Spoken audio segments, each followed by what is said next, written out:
As I look at the world now, I see a lot of small wars, and historically, small wars have a habit of turning into big wars.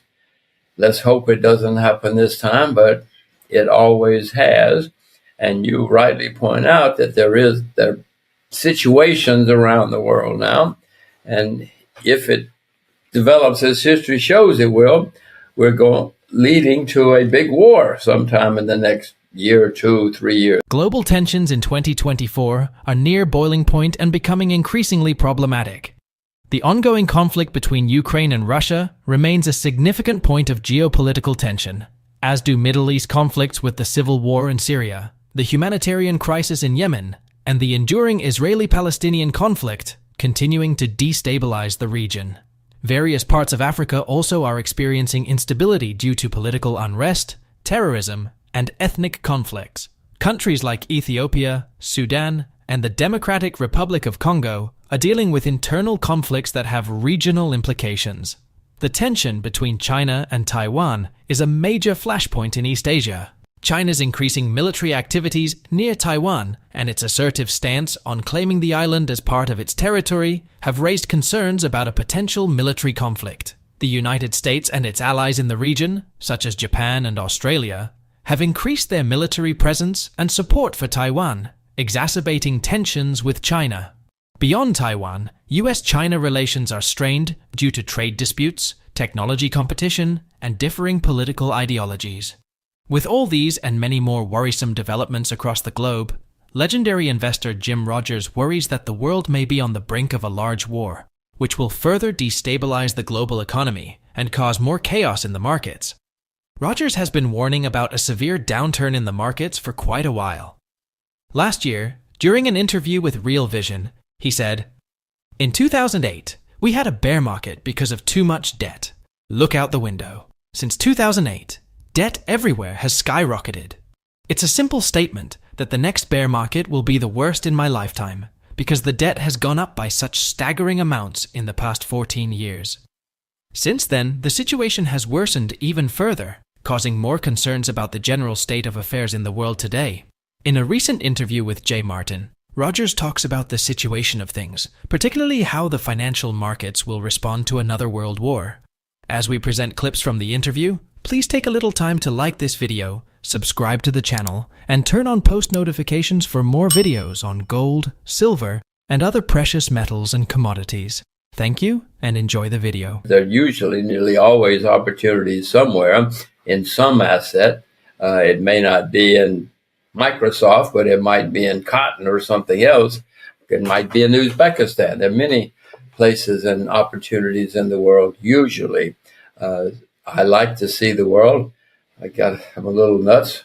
I like it to experience all of it and see it all. And one of the things I have found is the more you see, the more opportunities you might find. There are several small wars right now, and historically, small wars often turn into big wars eventually. If you look back at 1912 or a few previous times in history, these things have a habit of expanding and erupting. I hope not.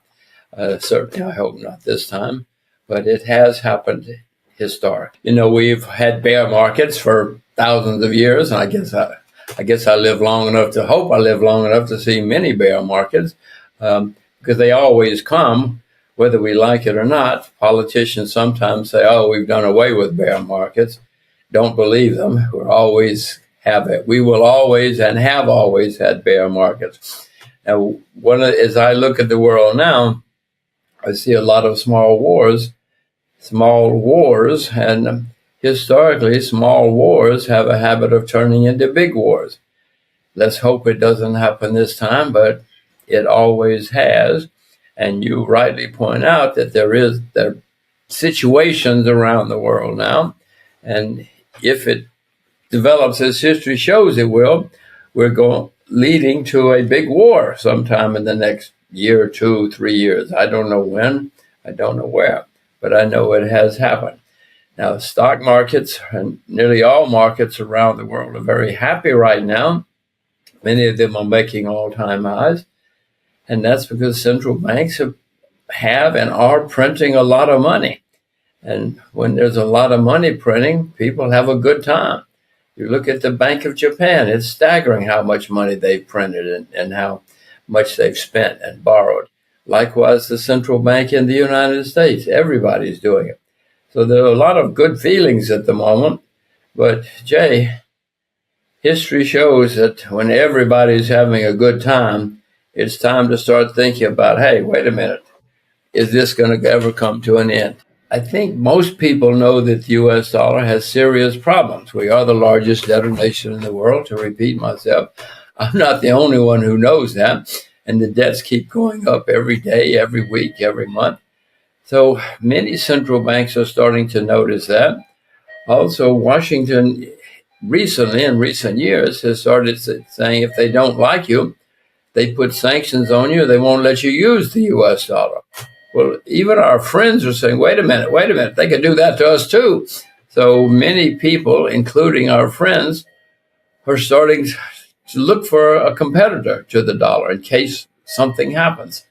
And they should. We all should. I am. And then I'm an American.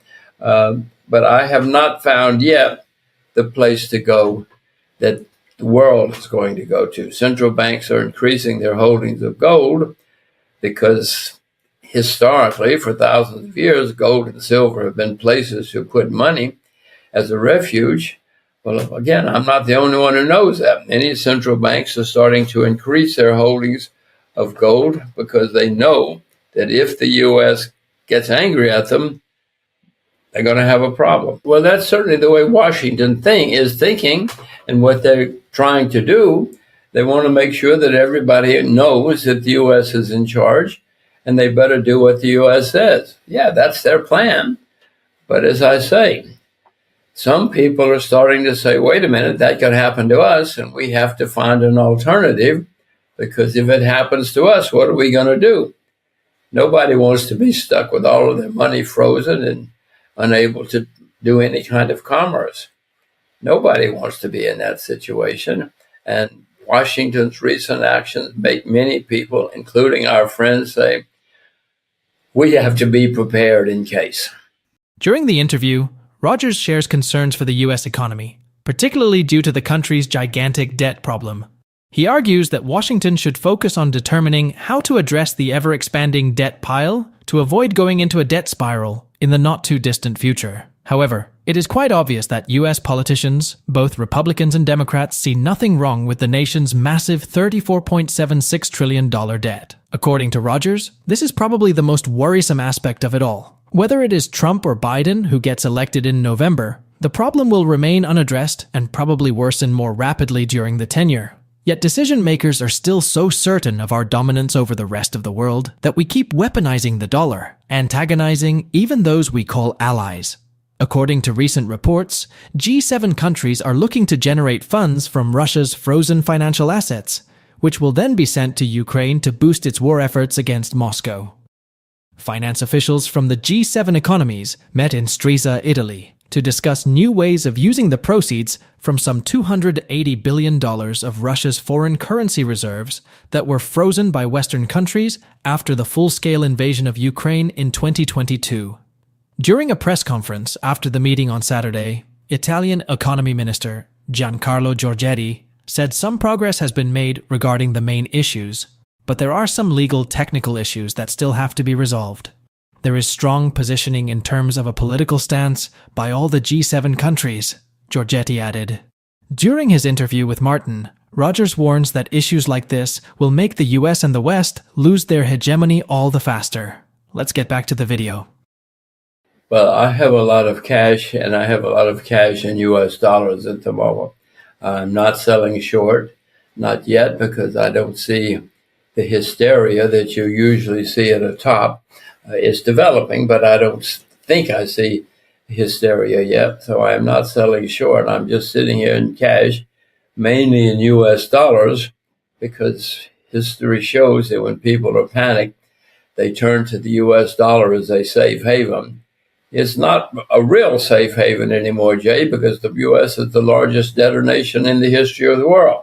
But people still think it's a safe haven. So what I suspect will happen When problems come again, people will jump in the U.S. dollar for safety. It will make a peak. I hope I'm smart enough to sell that peak if it happens that way, because the U.S. dollar is very flawed. The U.S., it's unbelievable, the debts in the U.S., and it's unbelievable the way they keep increasing the debts. They think there's no problem.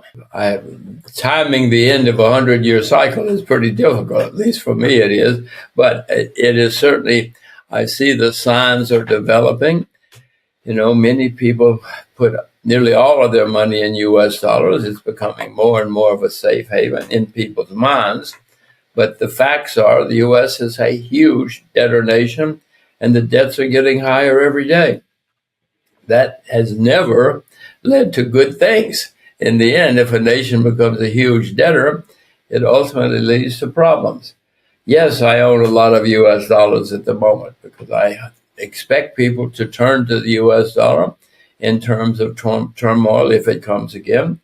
And the dollar will go higher and I'll have to sell it. But I don't know where I'm going to put the money then, Jay. If you know, please don't announce it. Send me an email. Send me a private email because I'm trying to figure out where to put the money next. Which currency, if there's another currency. Well, in theory, it should be the Chinese renminbi, but the renminbi is not a convertible currency. So it cannot be the currency that's not convertible. That can never be the world's international medium of exchange. So I haven't found it yet. I am looking, as I say. Every currency I look at has its own peculiar problems. Someday we're going to have to get out of U.S. dollars, but I don't know where to go yet. And I certainly own some gold and I own some silver, but they are not going to be the international currency. Well, throughout history, there's always been somebody on top, and there have always been people rising and others declining.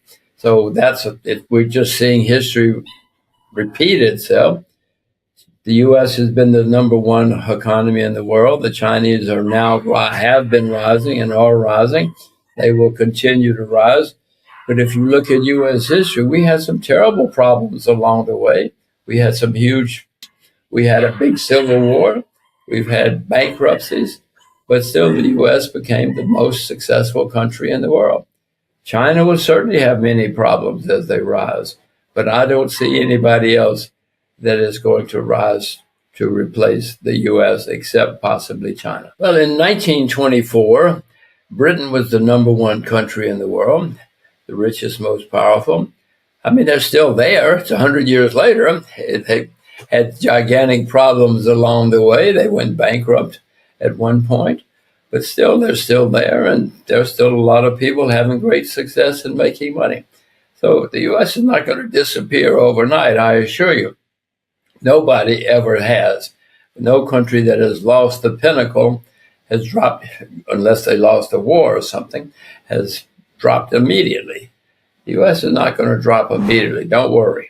And the U.S. dollar is not going to drop immediately. Even as people move away from the dollar, and I'm trying to figure out where to go myself, I don't know where they're going to go. So the U.S. dollar won't disappear overnight. Don't worry. Jim Rogers is predicting a torrent of economic woes for the United States and the global economy. He expects the first signs of major trouble to begin in less than 3 years or later this year, after central banks go on another money printing spree. Rogers is particularly concerned about inflation, which he describes as the natural result of every money printing campaign. Fortunately, he believes real assets like gold and silver will perform well during the troubling times ahead. Please share your thoughts on the interview in the comments section below.